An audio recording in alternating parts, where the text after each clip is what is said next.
Blog Talk Radio. Boa noite, meus amigos. Estamos aqui de volta.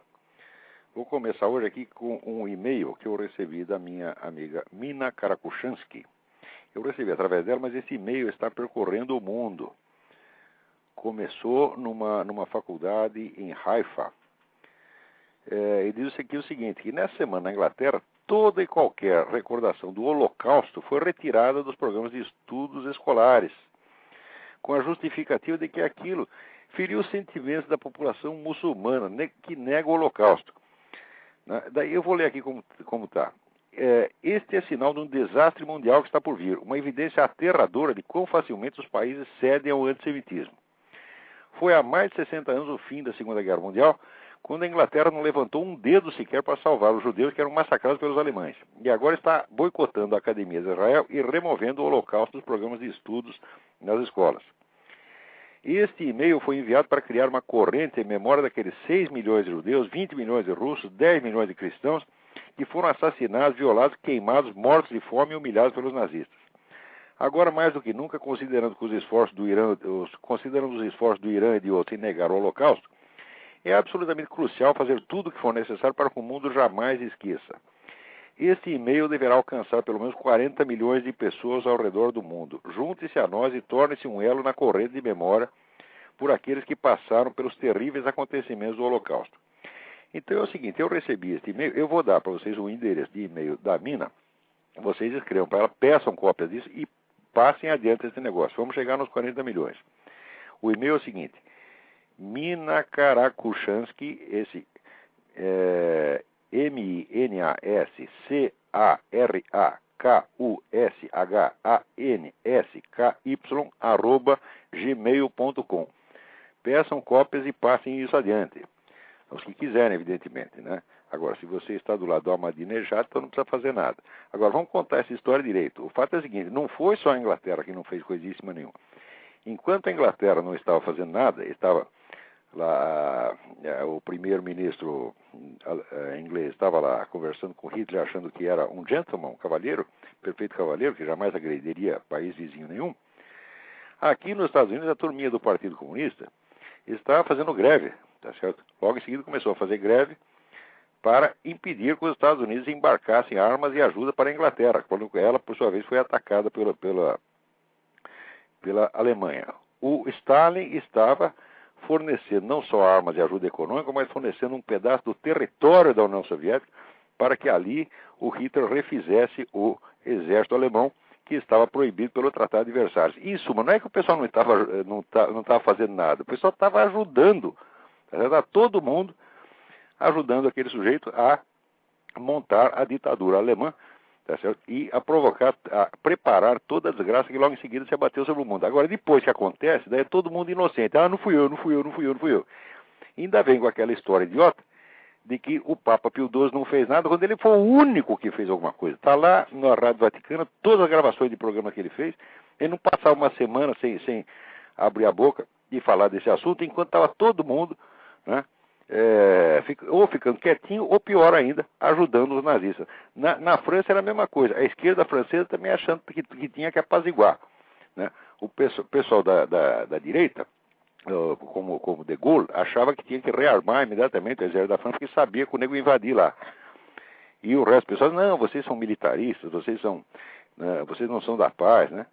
E todo mundo querendo apaziguar o Hitler. Bom, depois deu no que deu.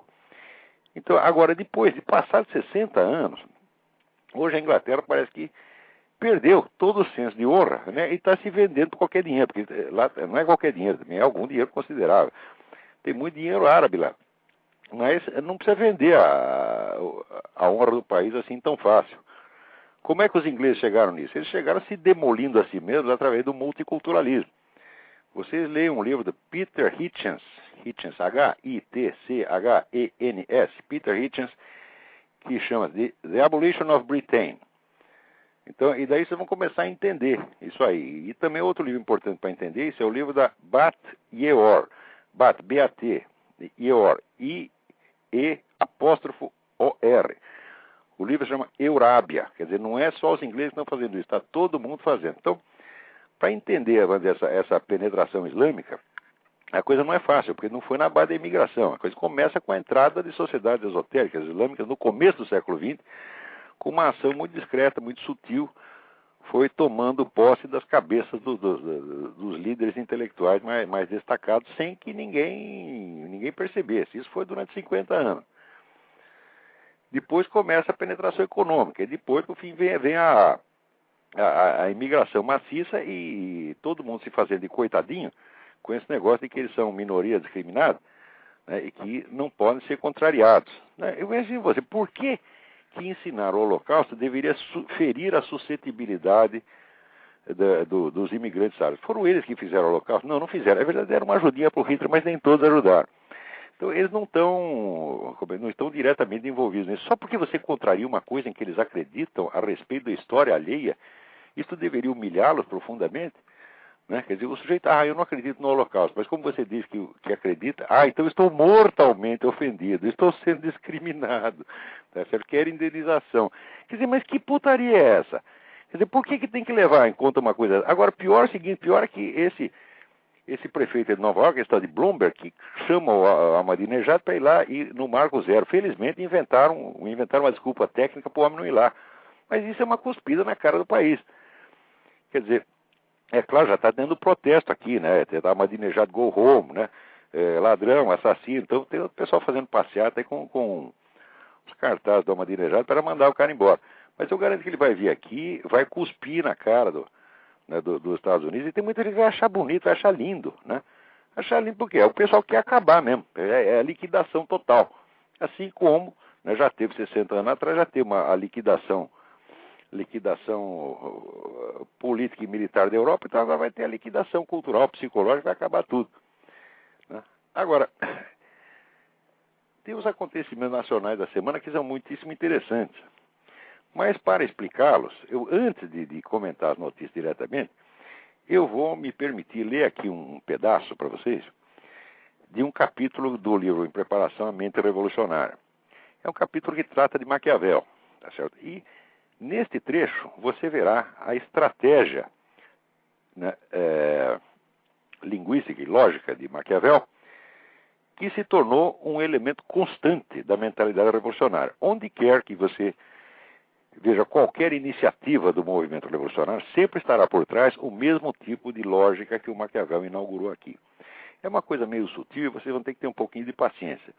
Mas eu acho que os lucros que vão obter disso aí em matéria de compreensão da realidade são formidáveis. Então, eu começo por dizer que o Maquiavel, quando Maquiavel se intitula Um Novo Moisés, tá certo? Mas que isso, na verdade, ele é o anti-Moisés, então é uma inversão paródica. Mas daí que eu explico eu aqui. A inversão paródica proposital torna-se ainda mais evidente quando, nos discursos sobre a primeira década de Tito Livio, Maquiavel volta a um tema do príncipe, o principado recém-criado e instável.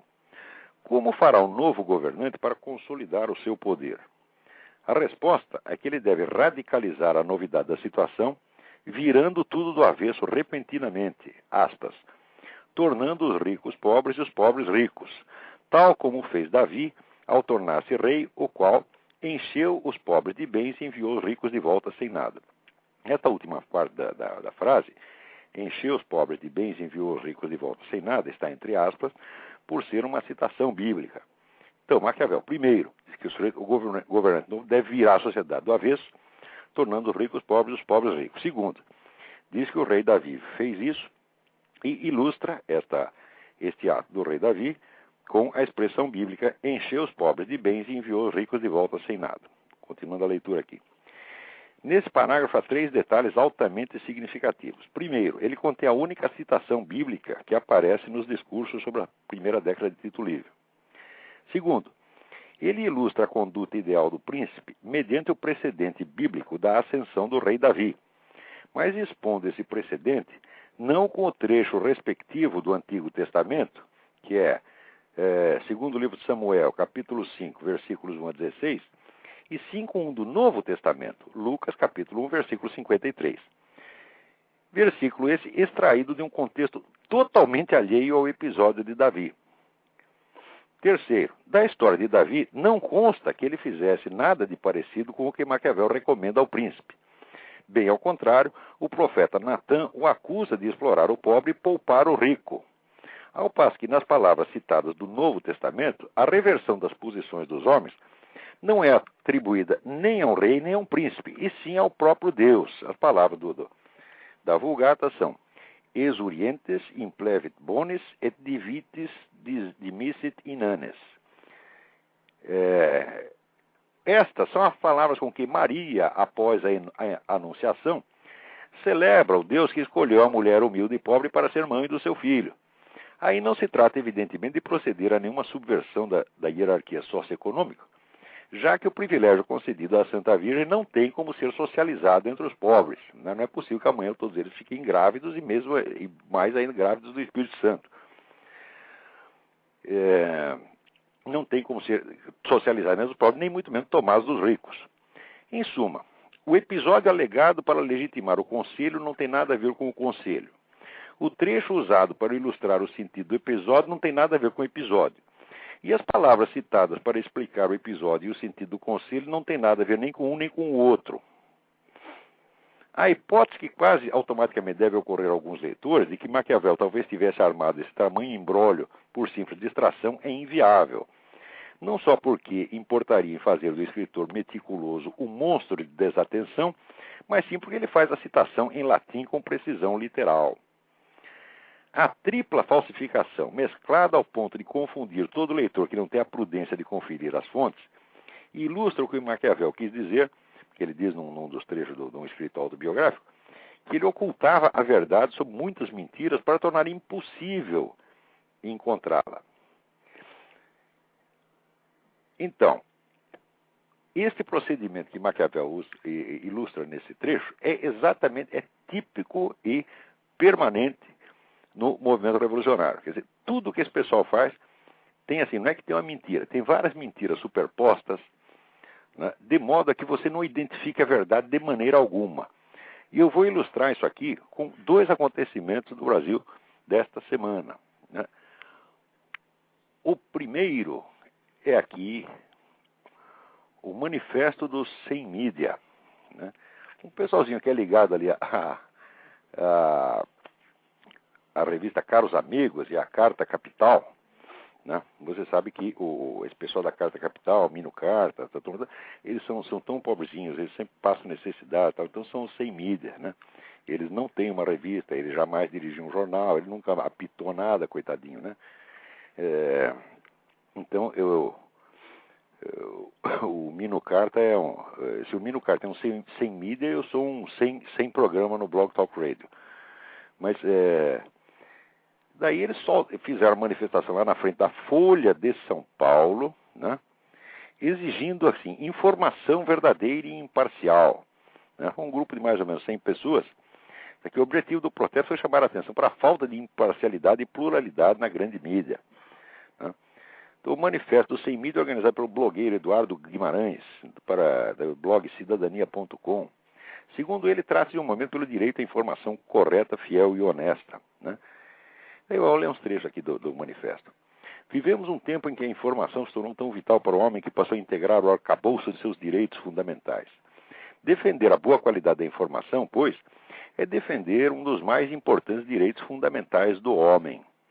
E aí vai.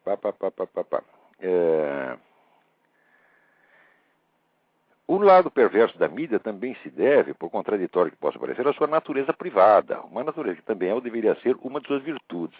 Nas mãos do Estado, a mídia seria uma aberração, mas quando é pautada exclusivamente por interesses privados, seu lado obscuro emerge tanto quanto ocorreria na primeira hipótese. Então, olha, vamos pensar o seguinte, ou você tem a mídia governamental, ou você tem a mídia privada, ou você tem um mezzo a mezzo, tá certo? Mas acontece que o mezzo a mezzo é precisamente a mídia controlada pelo Estado, porque não é a mídia que vai controlar o Estado, evidentemente, né? Então, quer dizer, não tem, quando você diz, olha, nós não queremos a mídia submetida ao Estado, ele está querendo dizer exatamente que ele quer o controle estatal da mídia. Não precisa ser o controle econômico, mas o Estado precisa poder intervir na mídia. Então, o que acontece é que as empresas continuam sendo privadas e a responsabilidade continua sendo do empresário, tá certo? Porém, ele tem que fazer o que o governo quer, exatamente o que o governo manda, porque se der errado, a culpa será dele. Os méritos da mídia serão do governo e os pecados serão atribuídos ao empresário privado. Então, o empresário se torna um empregado do Estado. Isso é a definição mesma do que é o sistema de mídia no governo fascista. O fascismo, ele não prega a estatização completa da livre empresa, apenas a sua subjugação aos fins do Estado. Então é exatamente o que os negros estão pedindo aqui. Mas o mais bonito é o seguinte: durante 15 anos, eu fui anotando, tá certo? O viés existente na mídia em favor da esquerda. Então eu notava, por exemplo, que todas as perseguições a cristãos no mundo, tá certo? Que o pessoal chegou a matar na base, durante a década de 90, chegou a matar na base de 150 mil por ano, segundo o grande estudioso do assunto, que é o Michael Horowitz, não se publicava uma linha. Sobre a existência, o crescimento das atividades do Foro de São Paulo, não se publicava uma linha. Sobre os encontros permanentes, insistentes e frequentes do PT com essa turma das Farc, não se publicava uma linha. Quando o Constantine Mendes disse que existia o eixo Lula-Castro Chaves, a mídia inteira caiu de pau, tá certo? E fez o possível para que essa opinião fosse abafada. Tá certo? Então, com relação, por exemplo, à doutrinação marxista nas escolas, só quem escreveu no Jornal da Tarde fui eu. Agora está todo mundo falando, agora apareceu Ali Camel escrevendo com 9 anos de atraso, tá certo? E todo mundo se interessou pelo assunto, mas eu fiquei falando disso em vão há mais de 9 anos, né? Ademais, o Ali Camel chamou a atenção para um livro, quando eu já dei os títulos de vários. Quer dizer, houve um massacre de doutrinação esquerdista nas escolas, a mídia inteira não ligou. O mais grave, evidentemente, é o Foro de São Paulo, que é a organização política mais poderosa que houve na história da América Latina e que a mídia inteira fez de conta que era uma entidade invisível. Ou seja, quando não negava ostensivamente até mesmo a existência da entidade, fazia de conta que era uma coisinha de nada, que era apenas um clube de fim de semana, que os caras iam lá para jogar futebol de botão e não tratavam de política absolutamente, né? Então é claro que a mídia, tá certo, estava maciçamente favorecendo a esquerda. A mídia não só favoreceu a esquerda, como ela ajudou a tornar toda a cultura brasileira uma extensão da ideologia esquerdista. Se você pegar, sobretudo a mídia cultural, era só bajulação de esquerdista. E nada que fosse desagradável a eles entrava. Nada, a não ser que quando entrava assim como uma aberração. Até eu mesmo, algumas vezes, fui noticiado, né, como um tipo aberrante. Tá certo? Ora, durante esses anos todos, eu insistia com esse pessoal ligado a movimentos liberais, Instituto Liberal, etc., que eles deviam fazer um movimento de protesto e exigir, tá certo, que o espaço da mídia fosse distribuído mais equitativamente. Ou seja, que os fatos inconvenientes à esquerda fossem também noticiados, porque não é noticiado nunca, não é que predominava outra. Não é noticiado nunca. Eu me lembro de uma vez que a Folha de São Paulo falou alguma coisa de perseguição de cristão na China, porque eu torrei o saco do Otávio Frias. Eu mandava e-mail para ele toda semana, chegou uma hora que ele, pelo menos para se livrar dos e-mails, vamos publicar logo esta merda, porque esse cara não me deixa em paz, tá entendendo? Daí publicou lá, uma vez só. Né? Agora, tem que dizer, isso é um massacre de milhões de pessoas no mundo inteiro. Não se pode falar. Por quê? Porque tem que manter a imagem, né, da esquerda como uma coisa sacrossanta. Quando se noticiava alguma coisa que fosse inconveniente à esquerda, como, por exemplo, os crimes da Farc, eram noticiados no seguinte sentido. A Farc, ela se afastou dos seus ideais iniciais e se tornou narcotraficante. Quer dizer, os caras estão fazendo o crime dentro do contexto do plano estratégico de tomar o poder absoluto da América Latina. Tá certo? Você tenta primeiro esconder os crimes. Na hora que não dá mais para esconder, você tenta pelo menos limpar a barra da motivação ideológica, de modo que a ideia do comunismo saia engrandecida, né, da revelação dos seus próprios crimes. Isso quando se consentia em noticiar essas coisas. Né? Quer dizer, os crimes das Farc eram noticiados como crimes comuns praticados graças a um desvio ideológico.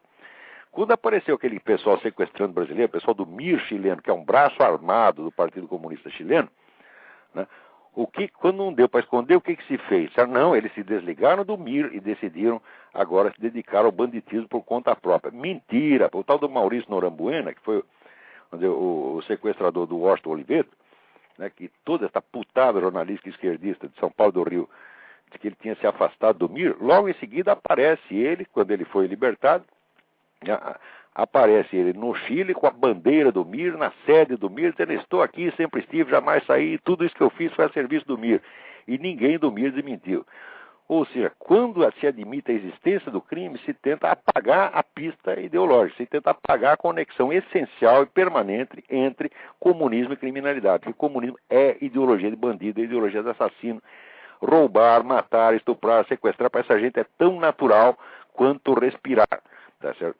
Muito bem, tudo isto foi escondido. Então, eu vendo que não tinha espaço para você discutir nada, seriamente, que no máximo, por exemplo, eu tinha uma coluna, né, no Globo, eu escrevia 2 laudas. Então tinha eu escrevendo 2 laudas, e do lado tinha Márcio Moreira Alves, Luiz Fernando Veríssimo, mas mais dezenas de caras, tá, ocupando espaço, com muito mais destaque do que a minha matéria, e mais ainda, não é só uma questão de coluna.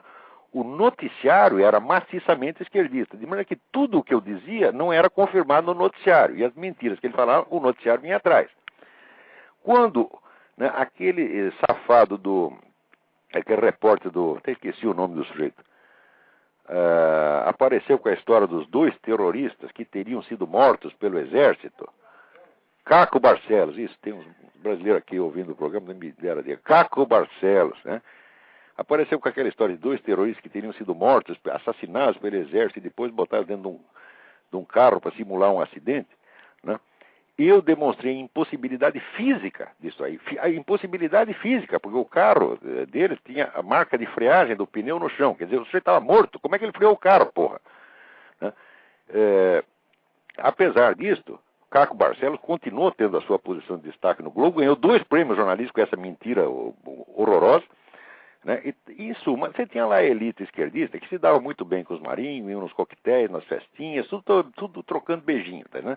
E o único sujeito incômodo era eu. Tá? Incomodei tanto que acabaram me botando lá para fora. Então, em suma, era uma briga desproporcional. Então, eu falava com o pessoal do Instituto Liberal e de outras organizações conservadoras, liberais: olha, nós temos que fazer um movimento de protesto e exigir algum espaço. Nós não estamos nem pedindo igualdade de espaço, estamos pedindo algum espaço. Ou seja, para a direita, essa briga por um espaço na mídia é uma questão de sobrevivência. Agora, por que a esquerda, que sempre teve todo o espaço e que já domina toda a mídia, está fazendo de conta de que ela é a coitadinha excluída?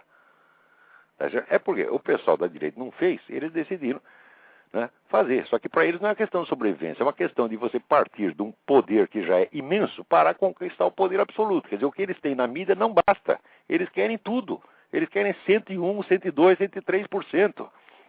Quer dizer, não pode ter nada contra eles. A única coisa que a mídia fez, que poderia desagradar, é a mídia noticia os casos de corrupção do PT. Mas ela noticia os casos de corrupção porque ela acha que notícia de corrupção é apolítica. Porque a mídia acredita em esquerda honesta. Então, a esquerda honesta está denunciando a esquerda desonesta. Não tem esquerda honesta nenhuma, isso é tudo um bando de ladrão. Tá certo? Mas, ou seja, tudo aquilo que foi dito contra o PT foi dito apoliticamente, só na base, vamos dizer, das leis. Mas nem isso pode. Isso, para o PT, é golpismo. Tá? Quer dizer, nem mesmo noticiar as falcatruas dele pode. E daí, como isso acontece, então aparece a tropa de choque, que é essa turma do Caros Amigos e da Carta Capital, que se agem como se fosse relações públicas do Foro de São Paulo, se fazer de coitadinho dizendo que são sem mídia. É ainda o Maquiavel, você está entendendo? Quer dizer, é a falsificação em cima da falsificação com outra falsificação em cima, para ninguém entender o que está acontecendo. Quer dizer, o cidadão que sabe que tem algo de errado na mídia, ele ouve esse pessoal soltando o manifesto do sem mídia, ele pensa que o pessoal está exigindo realmente uma distribuição mais equitativa do espaço, uma cobertura mais realista e mais honesta. E cai no engodo. Quando na realidade o pessoal está exigindo é mais mentira ainda. Eles não são sem mídia, eles são os donos da mídia, sempre foram. Você faça uma pesquisa de opinião uma pesquisa sociológica, qualquer redação de São Paulo, vê quantos conservadores tem lá dentro. Não tem nenhum. Quando tem um, está na página de opinião como colaborador de fora, como eu. Tá certo?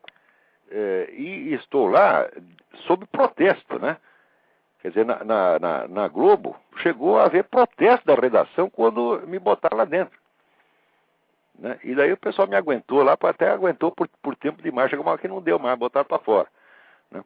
Na revista Época também, quando chegou aquele sujeito trotskista, o Paulo Moreira Leite, que eu chamava Paulo Moleira, o Paulo Moleira chegou lá, a primeira coisa que ele fez foi me tirar do lugar. Né? Por quê? Porque eu estava contando tudo a respeito do Foro de São Paulo, a relação PT-FARC, aí isso aí não pode. Então vai ver que também se considera um dos sem mídia, coitadinho, né? Então o Paulo Henrique Amorim é um sem mídia, né? O Luiz Garcia, diretor do Globo, também é sem mídia. Né? Essa turma toda que favorece o PT são todos coitadinhos. Quando começa a se fazer de coitadinho, me lembra um amigo meu que eu tinha, quando eu era jovem, ele era um sujeito muito briguento, gostava de bater nas pessoas, e o prazer dele era se trancar dentro de um quarto com a vítima, e encher o sujeito de porrada e ele mesmo gritar: ai, pai, não me bata mais, socorro! Entendeu? E daí você pensando que ele estava passando mal lá dentro, na hora que abria a porta, estava o outro estendido no chão e ele saía rindo. E esse pessoal está fazendo a mesma coisa, está batendo e gritando. É uma turma sem vergonha, desde o tempo de Maquiavel, são todos iguais. Agora, outro episódio que ilustra também a mesma coisa é o seguinte: esse discurso que o Lula fez no segundo Encontro Nacional dos Povos das Florestas, tá certo? De habitantes das florestas, bom, o Lula, com habitante da floresta, não está muito errado, entendeu? Ele devia habitar em cima das árvores mesmo. Mas ele chega lá e fala grosso, diz aqui, ó: a Amazônia tem dono, não é a terra de ninguém, é a terra de brasileiros. Aqui. O jornal Hora do Povo noticia assim, de boca cheia: o presidente da República rechaçou as aspas, lições que qualquer governante, fecha aspas, queira dar ao Brasil para preservar as nossas florestas. O Brasil precisa se preparar porque é um enfrentamento que nós teremos que fazer para defender aquilo que é nosso. Todo mundo tem que saber que a Amazônia tem dono, todo mundo tem que saber que lá moram 23 milhões de habitantes, que aquilo não é terra de ninguém, aquilo é terra de brasileiros. Isso, a Amazônia é nossa, que nem o petróleo é nosso, né? Então dá esse show de patriotismo no mesmo dia. Atenção, no mesmo dia, o que acontece? O seu Nelson Jobim, né, manda tirar da Secretaria de Política Estratégia e Assuntos Internacionais do Ministério da Defesa o general Santa Rosa, que era o sujeito que estava opondo resistência à penetração das ONGs estrangeiras na Amazônia. Quer dizer, por um lado o sujeito vai lá e faz o discurso, né, patriótico, dizendo: não, esses caras têm que parar de dar palpite, já entrou gente demais na Amazônia, a Amazônia é nossa, etc. Por outro lado, o general que está executando exatamente o que ele disse, ele põe o sujeito para fora, né? Como se isso não bastasse, tá certo? Já vem logo em seguida, né, aqui, a ministra Marina Silva, do Meio Ambiente, decidiu confiar à iniciativa privada, por meio de contratos de concessão, a gestão de nacos da floresta amazônica. Ontem, dia 21, ela anunciou o primeiro edital de licitação. Envolve uma área equivalente a 90 mil estádios de futebol. Fica em Rondônia, numa área chamada Floresta Nacional de Jamari. As empresas interessadas poderão candidatar-se a 3 tipos de lote: aos de 45 mil hectares, de 30 mil e de 15 mil. Ganha quem oferecer o maior preço e a melhor proposta de manejo sustentável. Você está entendendo que é o mesmo negócio do Maquiavel? É mentira em cima da mentira. Quer dizer, o nego está falando que a Amazônia é de novo, que a Amazônia é nossa, exatamente no mesmo momento em que ele mesmo a está loteando. E ele está falando isso. Por que ele está loteando? Quer dizer, se o problema fosse mesmo de que existe um interesse estrangeiro que está entrando lá e o nosso governo querendo defender, tá certo? Seria outra coisa completamente diferente. Até o tom seria outro, tá certo? Mas como vem com você falando de boca cheia, né? Com aquela pomposidade característica desses mentirosos canalhas, filhos da puta, né? Então, a Amazônia é nossa, não passarão, né? Não passaram uma pinóia, já passaram, já estão lá dentro, já estão mandando e está aqui, está loteando aqui, olha, mais um pedaço para o cavaleiro aqui, mais um lote de 30 mil para a senhorita ali, e assim por diante, tá entendendo? Então vem aí alemão, vem francês, vem americano, todo mundo compra um pedaço, vai lá dá uma comissãozinha para o governo Lula, porque ninguém é de ferro, tá certo? E leva o seu pedaço da Amazônia, enquanto o homem está dizendo: a Amazônia tem dono. Ele devia completar: a Amazônia tem dono, o dono são vocês. É exatamente isso que ele está querendo dizer. Quer dizer, até onde vai o cinismo, a duplicidade desse pessoal? Não se pode acreditar em nada do que essa gente fala. Nada, nunca. Nem um pouquinho. Eu garanto para vocês, toda vez que eu acreditei num pedacinho do que esse pessoal da esquerda diz, eu sempre acabei entrando bem. muitas vezes... Ó, estava falando agora mesmo a história do Papa Pio XII. Eu tinha lido aquele livro do tal do Cornwell e acreditei no livro e saí dizendo, olha, o Papa fez isso, o Papa fez aquilo. Porque o sujeito dizia que tinha feito pesquisas profundas na Biblioteca do Vaticano, né? Passou uns dias, daí saiu uma notícia, olha, o secretário da Biblioteca do Vaticano disse que o sujeito só esteve aqui uma vez por 1h30, né? Apareceu uma outra dizendo, porra, ele pegou os documentos tudo da minha pesquisa, roubou os documentos da minha pesquisa, o sujeito é um embrulhão. E no fim saiu o livro do Rabino Daniel Darling mostrando que era tudo mentira, o que o cara tinha inventado contra o Papa Pio XII. Falou, ó, mais uma vez, passei vergonha por acreditar em esquerdista. Então agora, se Deus quiser, não farei mais isso. Espero que não caia mais nessa. Mas de vez em quando, sabe, todo mundo tem esse momento de fraqueza. Às vezes o cara fala uma coisa que não parece que está mentindo, né? E a gente fala, não, eles não vão mentir numa coisa dessa, pelo menos nisso, né? Uma vez eu até disse, para tinha um historiador, Muniz Bandeira, é um cara esquerdista, mas parece confiável. Confiável uma pinonha, né? Ele criou todo um problema lá que está com o Roberto Romano. O Roberto Romano fez uma crítica muito acertada ao livro dele. O cara, né, quase matou o Roberto Romano, né? Quer dizer, é outro embrulhão também. Bom, vamos lá. Aqui tem uma pergunta, a consulta do Renato Vicentini. Olá, depois de ler uma pequena biografia de Osama Bin Laden, onde é citada a Al-Ikhwan e Irmandade Muçulmana, fundada em 1928 pelo Sheikh Hassan al-Banna, com a qual, segundo o texto, Osama teria se envolvido na juventude, década de 70, li também o texto O Segredo da Invasão Islâmica, que você publicou no Diário do Comércio de 12 de março. Assim, gostaria que, dentro das possibilidades, o senhor me esclarecesse alguns pontos. Tal irmandade supracitada poderia ser considerada uma tarica? Não, de maneira alguma. Taricas no mundo islâmico são organizações esotéricas, organizações como se fossem ordens religiosas, né? E elas não se envolvem diretamente em política. Elas podem se envolver na orientação da guerra cultural e, mesmo assim, muito discretamente. Mas elas são a grande força unificadora do Islã. E é muito difícil você estudar alguma coisa sobre sobre as taricas, porque não são organizações secretas, mas são discretas. Tá certo? Então, agora, a Irmandade Muçulmana é uma organização pública, tá certo? Que tem milhões de militantes no mundo inteiro, e que frequentemente eu vi representantes dessa entidade até falar mal do pessoal das taricas, né? Não sei se falar mal da boca para fora, mas uma vez um camarada que eu conheci que era um membro destacado da Irmandade Muçulmana falou, não, esse negócio das taricas, sufismo, esoterismo, então isso aí é a praga do Islã, tem que acabar com tudo. A gente não sabe direito, né? Às vezes é briga de comadre. Vamos ver outra aqui. Aqui tem um aviso importante que me foi mandado pelo Júlio Severo. Aqui. Jornada Nacional Evangélica em Defesa da Vida e da Família. Né? Então, vamos lá. Está aqui escrito pelo Júlio Severo. Vá ao Congresso Nacional, conheça o deputado Henrique Afonso. Ele é militante do PT há anos, mas está seguindo uma direção diferente de seus companheiros de partido. Enquanto deputados e senadores do PT se unem e batalham por projetos de aborto e homossexualismo, o deputado Afonso entrou numa grande campanha para defender a vida e a família. Bom, como resultado, os caras já estão querendo botar o nego para fora do PT, você tá entendendo? Porque não pode, ali não, né? Eles falam da liberdade de opinião, mas é a liberdade de opinião deles. É a liberdade de você expressar, né, livremente, sem medo, a opinião igualzinha deles, né? Agora, os outros não. Os outros são inimigos da liberdade. Eu, por exemplo, eu sou um inimigo da liberdade, né? Eu sou um sujeito perigosíssimo, ditatorial, né? Que quero meter todo mundo na cadeia, vivo pregando morticínio, genocídio, etc, etc. Então é melhor calar minha boca, né? Agora eles não, eles como só defendem valores humanos, direitos humanos, como só defendem coisas doces e adoráveis, então eles não, eles podem falar o que quiser. Entre outras coisas doces e adoráveis, eles defendem isso aí. Você tem que matar milhões de fetos anualmente para salvar a vida das mulheres que estão sendo arriscadas pelos abortos ilegais.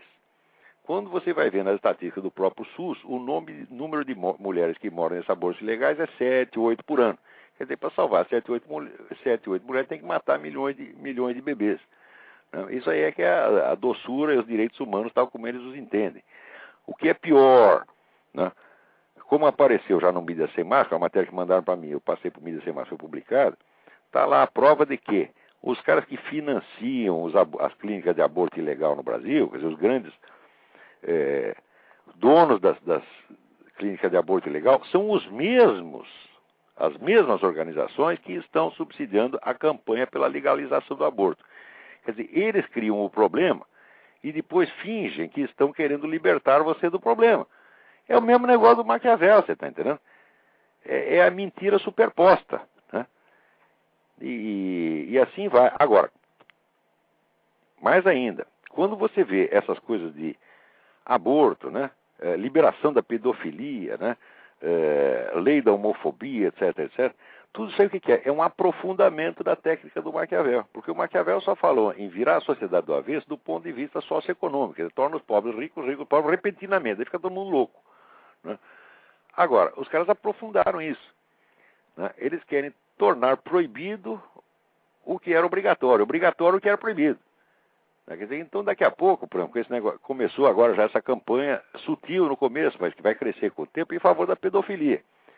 Já tem esse tal Denilson Lopes, que ele diz que pega todas as condenações públicas que se faz à pedofilia e diz que estão tudo demonstrações de intolerância. Quer dizer, ou seja, nós para sermos tolerantes e boas pessoas, nós teremos que, né, apreciar a pedofilia, né, e não falar mal dela, para não discriminá-la. Isso quer dizer que daqui 10 anos, meu filho, se você se recusar a ceder o seu filho menor de idade para que um pedófilo desfrute dele, você vai para a cadeia. Tá certo? Do mesmo modo que agora, você é obrigado, por exemplo, aparece um sujeito, aparece um homem na sua frente de 2 metros de altura, tá certo? Com aqueles ombros igual do Schwarzenegger, mas ele colocou 2 peitos de silicone, tá certo? E você tem que chamar de senhorita, porque você não reconhecer, ele vai dizer que você está discriminando e você vai para a cadeia. E pior, se você ri do fulano, pior ainda. Isso quer dizer, a mera percepção estética, né, de proporções, etc, etc, fica proibida. Você não pode perceber as coisas como elas são. Isso agora você imagina, por exemplo, o presidente Lula, né, amanhã muda de ideia, resolve mudar de sexo, tá certo? E aparece lá com 2 tetas, tá? E eu não vou poder rir, porque se eu rir, eu vou pra cana. Espero que ele não tenha essa ideia. Sinceramente, eu espero. Eu acho que ele não vai ter, porque ele tá velho já para pensar nessas coisas. Tá certo? Mas, olha, eu não tenho nada contra isso. Quer dizer, eu faço o possível para tentar ser um sujeito educado e não ferir a suscetibilidade, não ferir o sentimento de ninguém. Mas, um momento, por que o sujeito pode ferir a minha percepção estética? Ele pode pisar em cima dela. Por que ele pode proibir, tá certo, a minha percepção espontânea das coisas? Tá certo? E eu não tenho o direito de perceber as coisas como as percebo. Então, isso aí é a mesma coisa do Maquiavel, você inverter tudo, virar a sociedade de cabeça para baixo. Peraí, tem alguém na linha aí, vamos lá. Alô? Olavo? Sim. Adelice, tudo bem, Olavo? Adelice, tudo bem? Tudo jóia. Diga. Só para fazer um comentáriozinho, né? Faça. Você comentou do Júlio Severo a respeito do aborto. Uhum. E o que é bem interessante é que agora a novidade que eu ouvi de algumas pessoas que defendem a legalização é justamente que nós somos os responsáveis pela morte das mulheres, entendeu? Então, como a gente como não é favorável... Como nós não as deixamos abortar, nem legal nem ilegalmente, então nós estamos obrigando. Nós as estamos obrigando a fazer aquilo que nós as proibimos de fazer. É isso que ele quer dizer. Exatamente. Então, nós somos os responsáveis pela morte dessas mulheres.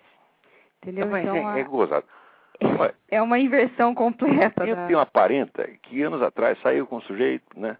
E engravidou e voltou dizendo que ia abortar. Eu disse, se você abortar, eu encho você de porrada. Tá certo? Eu não perguntei para ela se o aborto seria legal ou ilegal. Legal ou ilegal ia levar porrada do mesmo jeito. Eu sei que daqui a pouco passou a tristeza, ela roubou outro namorado, casou com o outro aceitou o filho, o moleque tá grande hoje, né? Uhum. E todo mundo tá achando ótimo. Eu não cheguei a dar as porradas, mas foi uma ameaça bem-vinda, né?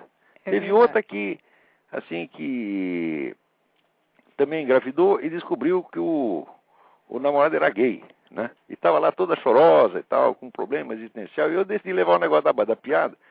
Falei, ele é gay, melhor, pague 1 e leve 2. Né? Daí começamos a rir, etc. Ela que estava pensando em abortar também decidiu de abortar, o garoto está grande, está todo mundo feliz. Né? Isso quer dizer que por eu ter recomendado que essas mulheres não abortassem, quer dizer, ou na base da porrada ou na base da piada, então quer dizer que eu sou culpado de... Né? Se elas tivessem feito aborto, eu seria culpado.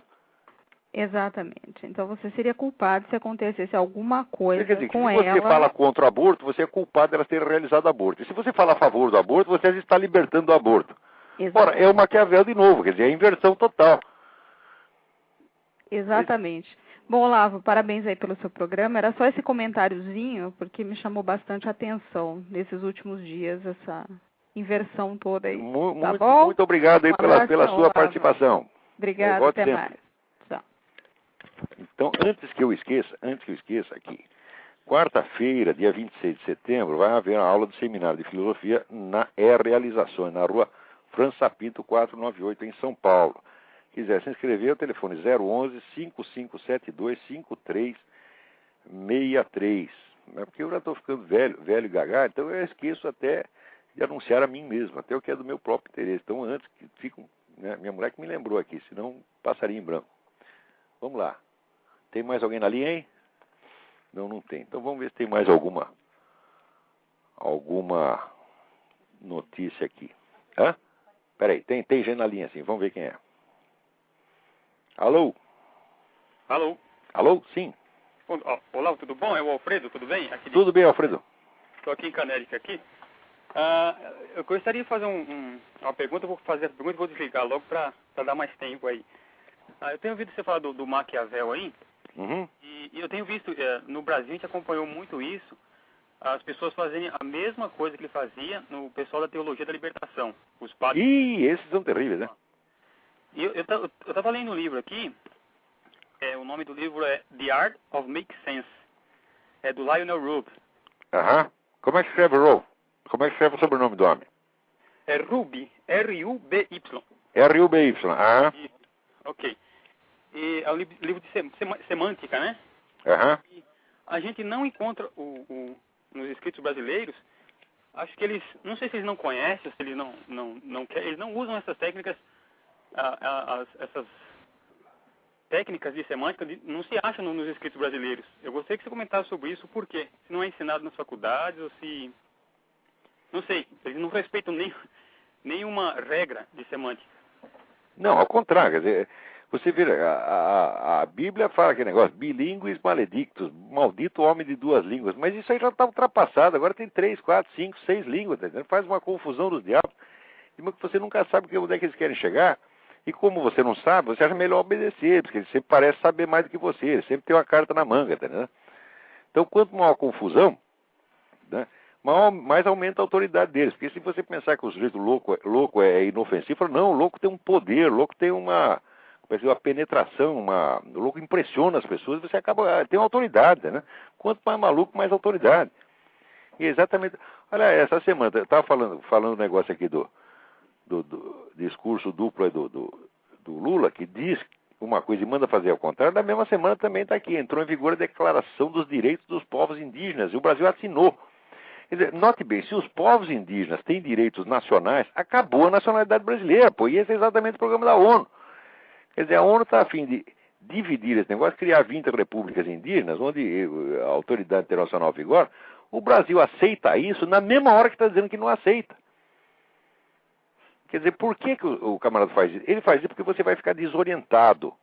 Quer dizer, está provado que esse negócio de estimulação contraditória deixa a pessoa idiotizada. E quando fica idiotizado, você está predisposto à obediência passiva. Tá certo? Então, eles não tentam esconder a contradição. Não, faz a contradição na sua cara. Porque daí te estonteia e você não entende o que ele está fazendo, você vai indo atrás. Quer dizer, isto aí é o tempo todo. E não é só do governo, não. Quer dizer, onde tem esquerdista, tem isto. A língua dupla é natural nesta gente. Assim como, vamos dizer, a busca da coerência, da verdade, é natural no ser humano em geral. Quando o nego se infecta dessa mentalidade revolucionária, fica assim, começa a falar com língua dupla, tripla, quádrupla.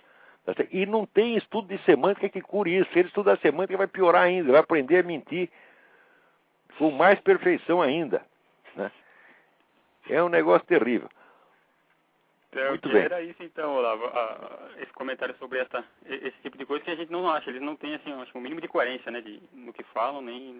Agora, você vê, não é coincidência, vamos dizer, que a grande estratégia do Partido Comunista na segunda metade do século XX é sido toda inspirada em Antônio Gramsci, que é um discípulo direto do Maquiavel.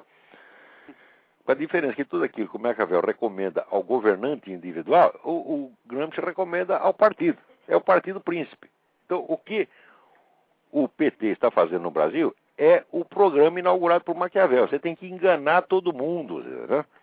Uhum. E enganar, não só através da mentira, mas através do susto, da perplexidade, tá certo? Causada justamente pelo discurso que é abertamente contraditório. Né? E aí vamos. Agora, se vocês querem saber umas coisas interessantes, eu vou recomendar um blog para vocês. Olha, http://vizinho do Jefferson com 2f.blogger com 2g.com.br. Dê uma olhada nisso, tem muitas coisas interessantes que depois mais tarde vamos comentar, mas coisas assim de arrepiar os cabelos. Né? Mas muito bem. E eu, como estou aqui, como é que se diz, muito atrapalhado aqui com um curso que eu estou dando aqui, mais uma entrevista que eu tenho que responder daqui a pouco, eu vou encerrar o programa com alguns minutos de antecedência. Então, muito obrigado a todos e até a semana que vem.